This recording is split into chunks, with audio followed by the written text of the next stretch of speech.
بسم اللہ الرحمن الرحیم۔ السلام علیکم 3 کلاس پیارے بچوں، میں آپ کی اسلامت کی ٹیچر ہوں۔ میں آج آپ کو بتاؤں گی کہ آپ نے منگل 7 جولائی کو اسلامت کا کیا کام کرنا ہے۔ بیٹا جو آج کا ہمارا کام ہے وہ بک کی ریڈنگ ہے۔ بیٹا آج ہم نے بک کی ریڈنگ کرنی ہے۔ باب پنجم، ہدایت کے سر چشمے، مشاہیر اسلام، نمبر 1 پوائنٹ حضرت ابراہیم علیہ السلام۔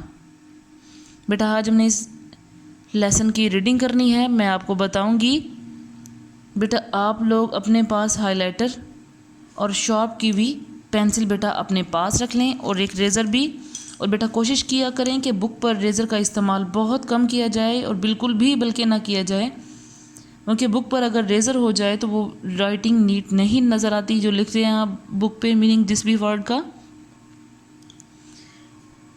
چلیں بیٹا ہم ریڈنگ کرنا سٹارٹ کرتے ہیں۔ حضرت ابراہیم علیہ السلام اللہ تعالیٰ کے عظیم پیغمبر تھے۔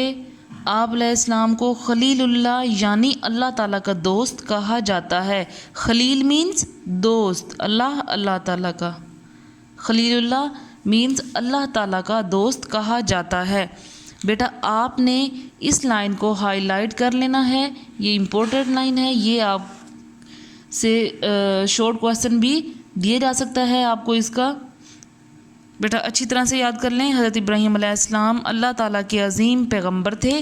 آپ علیہ السلام کو خلیل اللہ یعنی اللہ تعالیٰ کا دوست بھی کہا جاتا ہے۔ ان کی جو ابتدائی زندگی تھی بیٹا پہلے اس کے بارے میں پڑھیں گے۔ حضرت ابراہیم علیہ السلام عراق کے ایک قدیم شہر اور میں تقریباً 4000 سال پہلے پیدا ہوئے۔ بیٹا اس ورڈ کو آپ نے ہائی لائٹ کرنا ہے۔ حضرت ابراہیم علیہ السلام عراق کے ایک قدیم شہر اور میں تقریباً 4000 سال پہلے پیدا ہوئے۔ اس زمانے میں بت پرستی عام تھی، لوگ بہت زیادہ گمراہ تھے اور لوگوں کا آپس میں برتاؤ بھی بہت خراب تھا۔ برتاؤ مینز سلوک، لوگ بہت زیادہ گمراہ تھے اور لوگوں کا آپس میں برتاؤ بھی بہت زیادہ خراب تھا، یعنی کہ لوگ جو تھے وہ اللہ تعالیٰ کی پوجا نہیں کرتے تھے، وہ بتوں کی پوجا کرتے تھے، اس لیے ان کا آپس میں برتاؤ بھی ٹھیک نہیں تھا۔ حضرت ابراہیم علیہ السلام لوگوں کو بت پرستی اور غلط باتوں سے روکتے تھے اور انہیں اللہ تعالیٰ کی عبادت کرنے کے لیے کہتے تھے۔ بت پرستی مینز بتوں کی پوجا۔ حضرت ابراہیم علیہ السلام لوگوں کو بتوں کی پوجا اور غلط باتوں سے روکتے تھے اور انہیں اللہ تعالیٰ کی عبادت کرنے کے لیے کہتے تھے۔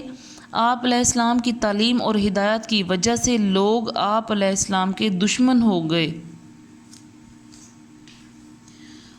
آپ علیہ السلام جو لوگوں سے کہتے تھے کہ اللہ تعالیٰ کی عبادت کرو، بت پرستی چھوڑ دو، یعنی کہ بتوں کی پوجا چھوڑ دو، آپس میں اچھے طریقے سے رہو، اچھا برتاؤ کرو، اسی وجہ سے لوگ آپ علیہ السلام کے جو تھے وہ دشمن ہو گئے۔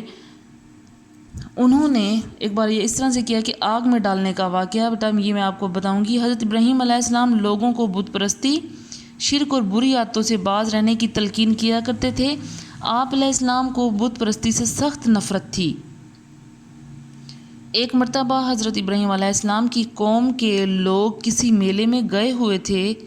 آپ علیہ السلام بت خانے میں گئے اور لوگوں کے آنے سے پہلے ہی سارے بتوں کو توڑ کر ٹکڑے ٹکڑے کر دیا اور سب سے بڑے بت کو نہ توڑا بلکہ ہتھوڑا اس کے کندھے پر رکھ کر آ گئے۔ جب لوگ میلے سے واپس آئے تو سخت پریشان ہوئے اور حضرت ابراہیم علیہ السلام کو بلا کر پوچھا تو آپ علیہ السلام نے جواب دیا کہ اس بڑے بت سے پوچھیں، شاید یہ آپ کو کچھ بتا سکے۔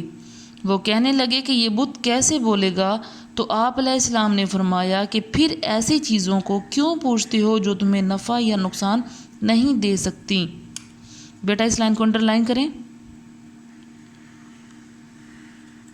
حضرت ابراہیم علیہ السلام نے جب باقی تمام بتوں کو چھوڑ دیا تو باقی تمام بتوں کو توڑ دیا اور صرف ایک ہی بت کو چھوڑ دیا جو ان کا بڑا تھا، جب لوگوں نے آ کر دیکھا تو انہوں نے کہا کہ آپ علیہ السلام نے یہ تمام بت کیوں توڑ دیے؟ تو انہوں نے کہا کہ جو بڑا بت جو بچ گیا ہے اس سے پوچھو، کیونکہ بت تو مٹی سے بنے ہیں، وہ تو بالکل بھی نہیں بول سکتے۔ غیر مسلم لوگ تو، کافر لوگ تو انہیں کی پوجا کرتے تھے نا۔ تو انہوں نے کہا کہ آپ ان سے پوچھیں۔ جب انہوں نے جواب دیا کہ یہ تو کچھ بھی نہیں بول سکتے، وہ جانتے تھے لیکن اتنے گمراہ تھے کہ ان کو یہ معلوم نہیں تھا کہ یہ ہمیں کوئی بھی نفع یا نقصان دے سکتے ہیں یا نہیں۔ لوگ شرمندہ ہو گئے اور انہوں نے عراق کے بادشاہ نمرود سے آپ علیہ السلام کی شکایت کی۔ نمرود نے آپ علیہ السلام کو بھڑکتی ہوئی آگ میں ڈالنے کا حکم دیا۔ اللہ تعالیٰ نے آپ علیہ السلام کی مدد کی اور آگ کو حکم دیا کہ ٹھنڈی ہو جا۔ اللہ تعالیٰ کے حکم سے وہ آگ ٹھنڈی ہو گئی اور آپ علیہ السلام کو کوئی تکلیف نہ پہنچی۔ ہجرت۔ قوم کی مسلسل دشمنی کی وجہ سے آپ علیہ السلام نے اللہ تعالیٰ کے حکم سے عراق سے ہجرت کی۔ آپ علیہ السلام فلسطین اور مصر میں بھی رہے، پھر کنعان میں آباد ہو گئے۔ بیٹا کنعان ایک شہر کا نام ہے۔ اللہ تعالیٰ نے آپ علیہ السلام کو بیٹا عطا فرمایا اور آپ علیہ السلام نے اس کا نام اسماعیل علیہ السلام رکھا۔ اسماعیل علیہ السلام کی والدہ کا نام ہاجرہ علیہ السلام تھا۔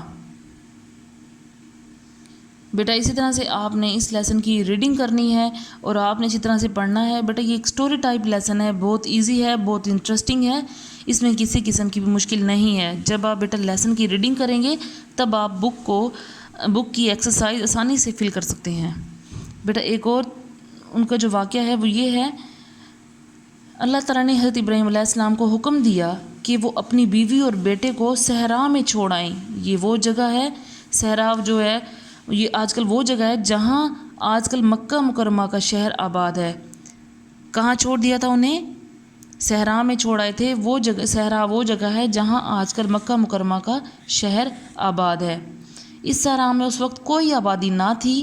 اللہ تعالیٰ نے حضرت ابراہیم علیہ السلام کی بیوی اور بیٹے کے لیے پانی پینے کا یوں انتظام کیا کہ زمزم کا چشمہ جاری کر دیا جو آج تک جاری ہے۔ زمزم بیٹا ایک پانی کا چشمہ تھا جو حضرت اسماعیل علیہ السلام کی ایڑیاں رگڑنے سے پہاڑ کے اندر سے چشمے نکلنا شروع ہو گئے، زمین کے اندر سے، جو آج تک بھی چشمہ جاری ہے۔ اللہ تعالیٰ نے حضرت ابراہیم علیہ السلام کو ایک اور بڑی آزمائش سے گزارا اور انہیں حکم دیا کہ وہ اپنے بیٹے حضرت اسماعیل علیہ السلام کو اللہ تعالیٰ کی راہ میں ذبح کریں۔ تو آپ علیہ السلام یہ حکم ماننے کے لیے تیار ہو گئے اور جب حضرت اسماعیل علیہ السلام کو ذبح کرنے لگے تو اللہ تعالیٰ نے حضرت اسماعیل علیہ السلام کے بدلے میں مینڈھا بھیجا، یعنی کہ انہوں نے ان کی جب انہیں ذبح کرنے کا ٹائم آیا تھا تو حضرت ابراہیم علیہ السلام کی آنکھوں پر پٹی باندھ دی گئی تھی اور اللہ تعالیٰ کے حکم سے اس طرح ہوا کہ حضرت اسماعیل علیہ السلام کو ہٹا دیا گیا اور ان کی جگہ پر ایک مینڈھا بھیج دیا گیا۔ جیسے آپ علیہ السلام نے ذبح کیا، اللہ تعالیٰ نے حضرت ابراہیم علیہ السلام کی قربانی قبول کر لی۔ مسلمان ہر سال، آپ کو معلوم ہوگا کہ ہم لوگ جو بقرعید ہم کہتے ہیں، یہ بڑی عید ہوتی ہے، جو بقرعید ہم کرتے ہیں وہ اسی وجہ سے ہم لوگ کرتے ہیں۔ مسلمان ہر سال ذی الحج کے مہینے میں اس سنت پر عمل کرتے ہوئے عید الاضحیٰ کے موقع پر جانوروں کی قربانی کرتے ہیں۔ بیٹا یہ آپ نے اچھی طرح سے یاد کر لینے ہیں پورے لیسن۔ بیٹا امپورٹنٹ لائنز آپ نے اچھی طرح سے یاد کرنی ہے اور بیٹا آپ کو معلوم ہوگا کہ ہم نے اچھی طرح سے ایکسرسائز کرنی ہے اور ایکسرسائز کی ریڈنگ کے بعد ہی ہم بک کی ریڈنگ کے بعد ہی لیسن کی ریڈنگ کے بعد ہی ہم ایکسرسائز پر پہنچتے ہیں۔ ایک اور جو اگلا جو پوائنٹ ہے وہ ہے خانہ کعبہ کی تعمیر۔ حضرت ابراہیم علیہ السلام نے خانہ کعبہ کی تعمیر اپنے بیٹے حضرت اسماعیل علیہ السلام کے ساتھ مل کر فرمائی۔ اس واقعے کا ذکر قرآن پاک میں ہے۔ ترجمہ: اور جب ابراہیم علیہ السلام اور اسماعیل علیہ السلام بیت اللہ کی بنیادیں اونچی کر رہے تھے تو دعا کیے جاتے تھے کہ اے پروردگار ہم سے یہ خدمت قبول فرما، اے پروردگار ہم سے یہ خدمت قبول فرما۔ بیٹا آپ نے اس کو اچھی طرح سے یاد کرنا ہے۔ اب اس لیسن کو جس طرح سے میں نے ریڈنگ کی بہت آسان ہے، مشکل الفاظ کی بیٹا آپ میننگ لکھیں گے بک کے اوپر، جس طرح سے بیٹا آپ کو لکھنے کا طریقہ سکھایا جاتا ہے اور بیٹا ڈیلی بیسس پہ کام کریں، کام کرنے کے بعد مجھے واٹس اپ کریں تاکہ میں آپ کا کام چیک کروں۔ اور یہ آپ کو یاد رہے کہ بیٹا ہم نے جہاں تک ریڈنگ کر لی ہے اس کے لاسٹ میں ہم نے آج کی ڈیٹ پٹ ضرور کرنی ہے کہ ہم نے یہاں تک ریڈنگ کی ہے، یہ ہمارا آج کا کام ہے۔ بیٹا ڈیلی بیسس پہ کام کریں، ہمیں واٹس اپ کریں تاکہ آپ کا کام ٹائملی چیک کیا جا سکے۔